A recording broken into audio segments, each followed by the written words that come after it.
Сәлем достар, лайк басып, каналыма тіркеліп, жаңа видеоларды көру үшін қоңырауша белгісін басып қойыңыз. Биік өкшелі аяқ киімнің қандай зияны бар?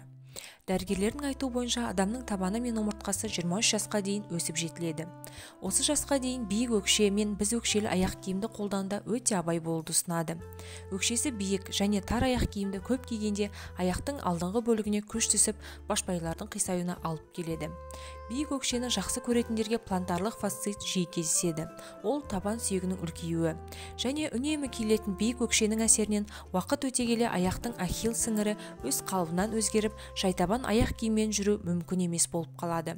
Бұл жағдай тек ота жасау арқылы ғана емделеді. Сонымен қатар өкше биіктеген сайын омыртқаға түсетін күш те арта береді.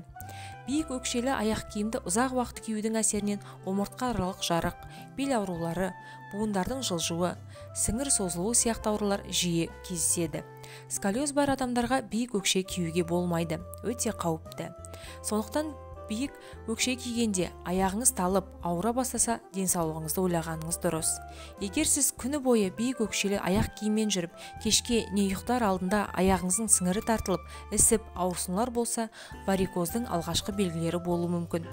Күні бойы аяғыңыздан тік тұратын, не көп шапқылайтын жұмыста істесеңіз, сізде варикоз ауруларын асқындырып алу қаупі бар. Ал биік және тар аяқ киім қан тамырларына қысым түсіреді. Денсаулық аманат. Аманатқа қиянат жасамаңыздар. Қазақша каналдың дамуына үлес қосып, лайк басып, комментарий жазып, видеоның соңына дейін қарап, жақындарыңызбен бөлісе отырыңыздар.